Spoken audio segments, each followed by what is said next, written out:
On the University of Rochester's Medical Center's website, E. Perez and others who contributed to this article stated, marijuana is the most often used illegal drug in the U.S., but some states are legalizing it for medical and recreational use.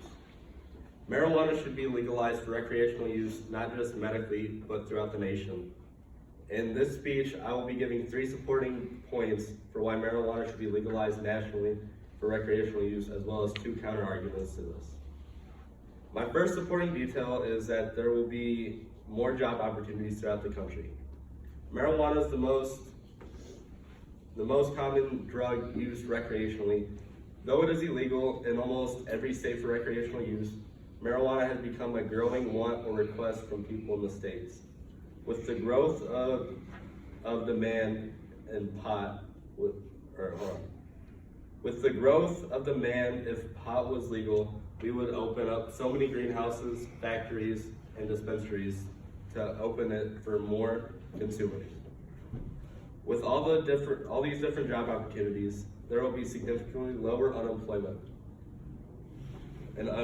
rate through the country.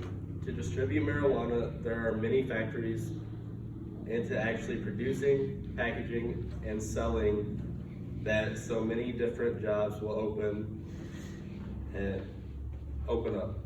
Anderson and Rees stated in an article titled, "The Legalization of Marijuana, How Likely is the Worst Case Scenario?" Without state-specific linear time trends, legalizing medical marijuana is associated with almost 200% increase in the number of marijuana plants eradicated under the Domestic Cannabis Eradication and Suppression Program. That is just medical marijuana alone, not any type grown specifically for recreational use. Lastly, you also must have your medical card to use medical marijuana in most states, which everyone who uses marijuana definitely does not have their medical card. Leading into my next supporting detail, there will be a lower crime rate, as well as it will lower the prison system crowding if marijuana is legalized for recreational use. There is a strong correlation between alcohol and violence-related crimes, says Anderson and Rees. Therefore, studies have shown that if recreational use of marijuana is legalized, it will lower consumption of alcohol, therefore lowering the crime rate. Also, there are many people who have been in prison for years due to possession of marijuana. In the TED Talk titled "Stoners Coming Out Beyond the Marijuana Monster Myths," David Schmader included lots of popular stereotypes that he debunked throughout his speech. One of the biggest that he visited more than once was marijuana as a gateway drug to harder, more illegal drugs. Obviously, if you are doing harder drugs such as cocaine, heroin, or meth, you will be arrested when you're caught. Marijuana, however, is not a gateway drug. Schmader states, "The only ones who usually say it's a gateway drug are the drug dealers trying to get you to take those drugs."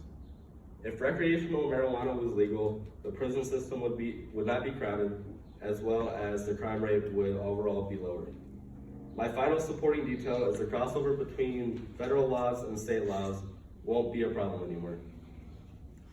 There's a serious problem with people losing their jobs in states where it is legal to use marijuana recreationally.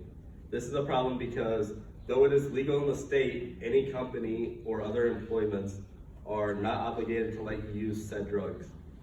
Most company policies do not allow you to partake in such activities because it is not a federal law. The employer has every right to have drug tests and to fire said employees. Schools are also affected by this and are allowed to partake in drug tests as well.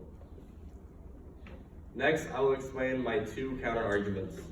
My first counter-argument is marijuana will become a lot more available to those not legally allowed to use it, such as high schoolers and other minors. With marijuana becoming legal in other states for recreational use already, it is easier for adolescents to obtain the drug. Studies from Magdalena Serde and others journal article titled "Association of State Recreational Marijuana Laws with Adolescent Marijuana Use."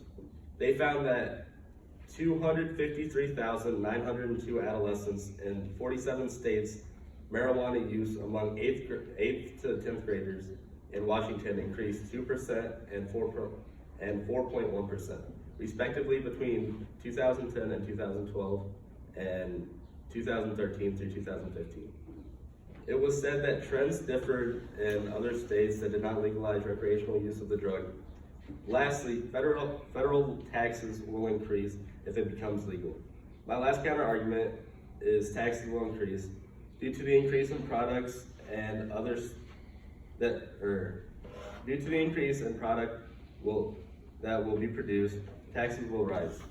Hansen and others stated that since the state of Washington has legalized it, their taxes have raised from 25% all the way up to 37%. Throughout this speech, I went over 3 different supporting points for legalizing marijuana recreationally. These 3 points included more job opportunities, lower crime rate, and which included prison drownings, and lastly, the crossover of federal and state laws won't be a problem anymore. I also went over 2 counter arguments that included that it'll be more available to adolescents, as well as the taxes will increase. Overall, I believe marijuana should be legalized federally for recreational use. There are a lot more pros to this than many people believe, and I believe we are better off with it just being legal. Thank you.